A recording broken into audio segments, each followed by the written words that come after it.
Hello and welcome to Doubles and Trebles. Pieman here. Merry Christmas to all of our followers and subscribers. I hope it was a good one. I hope you didn't overdo it on the old food and drink as I did. If you did, not to worry. We've got the perfect tonic coming up with the return of the Ali Pali World Championship. We've had our 3-day hiatus for the festivities and we return now for round 3 action. And as I just have a quick run through the draw before we kick on to our Friday preview, you can see that a lot of the big names have managed to get through. Actually, a whopping 29 of the 32 seeds have progressed from their round 2 ties. The only ones not to do so were Alan Suter knocking out Daryl Gurney, Jim Williams knocking out James Wade, and further down, Josh Rock doing for Callan Ridds. All the other seeds making it through. I think that's probably an unprecedented number, 29 seeds progressing. I must say, and we have commented on this in another video, standards generally haven't been that high, but there have been some really impressive individual performances. And the fact that so many big names have made it through to round 3 suggests to me that the standard after Christmas is going to be particularly strong. So I'm really bullish about the rest of this tournament. Now, before we actually look at Friday afternoon's matches, I do want to just have a quick run through the outright betting. As you may have predicted, given that there's been a lack of big names exiting, there's not been that much change in the market. However, a couple of things I do want to comment on. Michael van Gerwen remaining a really warm order for the tournament at 9-4. He was impressive enough in his opening game, but we have seen a little bit of money come for some of the other contenders as well. While Gerwin price has drifted out a point or two, out to sort of 6-7-1, Michael Smith has been trimmed into the official second favourite now in most places. And I think that comes off the back of an impressive second round game from the bully boy. Peter Wright out double figures 11-1. That may look generous to some. And then we have the usual suspects in behind. 3 of them that I do want to reference because I thought they were particularly impressive in round 1. Jonny Clayton averaging about a ton against Danny Van Tripe in a 3-0 win. Very promising signs for Ferret fans there. I thought that Dimitri van den Bergh was extremely impressive in the way he handled Lawrence Alagan. He looks to have refound his form, and we know what a dangerous player he is on the big stage. And Ross Smith, someone that Adam mentioned in our latest video pre-Christmas as potentially being value in the field. He has shortened up quite a bit after hammering in the 180s in his opener as well. So yeah, 3 interesting runners, but as you can see, the market very tightly packed in behind the main 4 or 5 protagonists. In angles into the outright market still. I'm sure we'll touch on them as the days progress. But for now, we're going to have a look at Friday's 3 afternoon ties. So first up on Friday afternoon is Dimitri van den Bergh's clash with Christoph Ratajski, where the Belgian is a pretty hot favourite for this one. The money's coming for him, as you can see on your screen. 1-2 general, 4-9.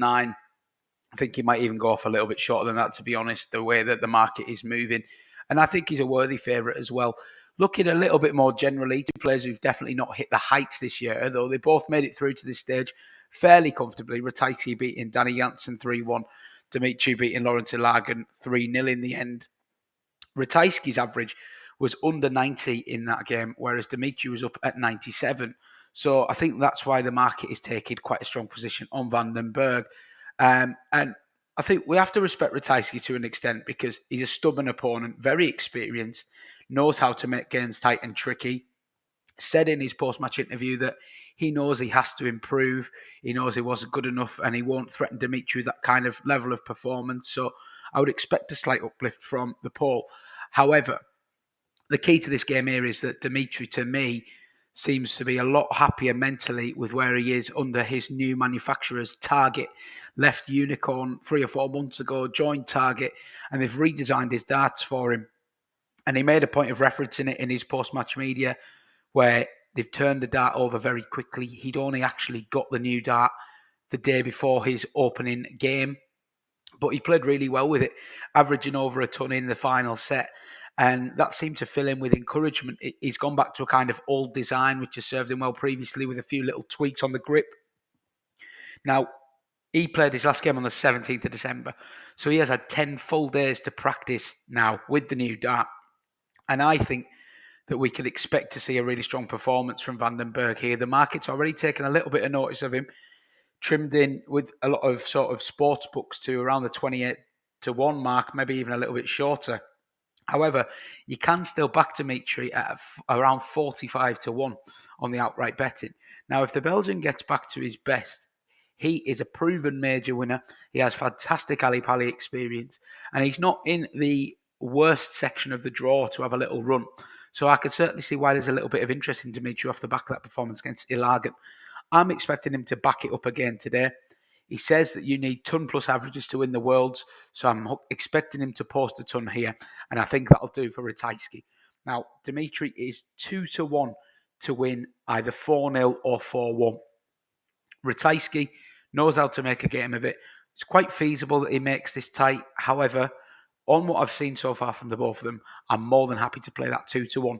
So I'm backing Dimitri on the -2.5 sets handicap. That is my bet in today's opening game of the afternoon session. Next up is Josh Rock versus Nathan Aspinall, arguably the game of the round here, certainly one of the most intriguing ones. As you can see on your screen, Josh Rock instilled as a favourite by the bookmakers and money coming for him here at 8 to 13. Now, you know, on the face of it, a lot of people say that is simply too short for Josh Rock against the experienced major winner Aspinall. I'm not going to argue too strongly with that, but I think sometimes you do have to just accept that markets are driven by data, and all the data from the last few months says that as good as Aspinall has been, Rock has been that little bit better. He certainly lacks Ali Pali experience, and if you're adding in the less contributing factors to forming a market price, then Aspinall certainly ticks a few boxes here. He's a two-time quarterfinalist. He's been to the semi-finals as well, so Aspinall knows how to get it done on Ali Pali stage. However, Rock, despite not hitting the height of his ton plus averages that we've been seeing on the floor this year just yet, to sort of low to mid 90 averages thus far, he's only dropped a set out of 6. And I think you have to be, as a Rock backer, you have to be really encouraged by that. The fact that he's managed to be able to kind of grind it out when not playing well, finding a way to get it done. And he's going to need that again here against Aspinall. His scoring's still been pretty good. The doubling has been okay. The doubling got him out of jail against Rids, to be honest, because Callum Rids against Josh Rock had plenty of opportunities but could not hit a double to save his life. Whereas Rock, pretty tidy when he had the opportunities, when the heat was really on. It was a nervy affair, but really 3-0 is a very impressive scoreline given Rids was actually the seeded player in that game. Aspinall against Boris Kirchmer had a very tricky first 2 sets. Wasn't playing particularly badly, but he should have lost the first set, really. Boris missing darts for the first set. And then he did lose the second set.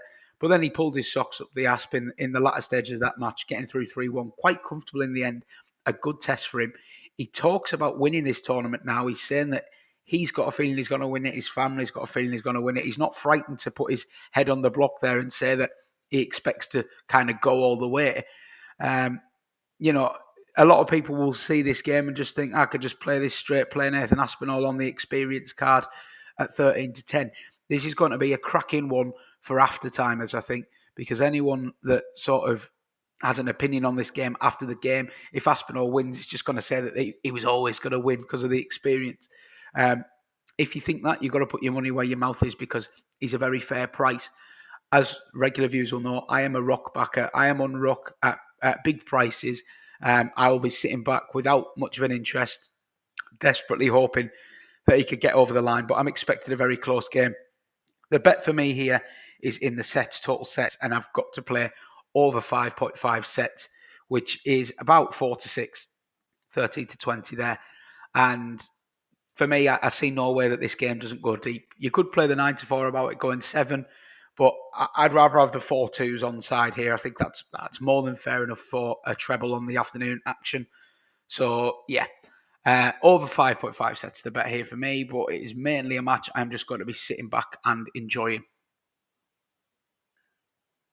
Third and final game of the afternoon session is Jonny Clayton taking on Brendan Dolan, 2 experienced campaigners here. And I talk about Jonny Clayton being impressive in his opener. Well, the market certainly agrees. He's now been backed into about 2 to 9, 1 to 5 across the board to win this game. So very much expected to progress is the Ferret. And he was super impressive against Danny Van Truyck, must be said. Given he's had such a shaky back end to 2022, to go and average a ton in his first game and, you know, look as well-rounded in his game as he did was really encouraging, I thought. he set his own high standards last year, winning tournaments left, right, and centre. Premier League winner on debut, of course. And he only went out of the World Championship losing to eventual runner-up Michael Smith in what was the game of the tournament in the last 16, both averaging well over a ton there. And looking back last year, Jonny Clayton actually averaged 102, 103 and 104 in his 3 games. So we shouldn't be surprised to see him come back onto the Ali Pali stage and average a ton once again. If he keeps doing that, there's no reason why he can't win this tournament. And he's certainly got the experience to keep doing that. Last year, he put on a clinic in consistency throughout the season. Now, whatever has been behind his difficulties recently, he hasn't really dwelled on it. And what I like to hear from Clayton is that he's just taking it game by game. When asked about whether he can win it, he said his focus is just on the next match. Now, to a lot of people, that might seem like quite a generic sportsman or sportswoman's answer. But to me, that says that he knows that if he takes each game on its merit, he can get to the latter stages of this tournament because he's a very level-headed guy, Jonny Clayton. He's only just given up his plastering job, which tells you everything you need to know about where he's seen darts and I think he now realizes that he needs to commit fully to darts to recapture that form that saw him win all that prize money. So the fact that he's so focused, the fact that he's not getting carried away, and the fact that he put in that kind of performance gives me immense encouragement. Brendan Dolan, on the other hand, he did just about enough to get past a poor Jimi Hendrix, closing the game out 3-1 eventually, but average around the 87 mark. It's not going to be good enough against Clayton. He's going to have to lift it. He knows that, Brendan. He's not deluded. He's been there a long time. One of the most experienced players on the tour. And he did win a Players' Championship earlier this year. So he has got the game in the locker to go and make this close and even beat Jonny Clayton.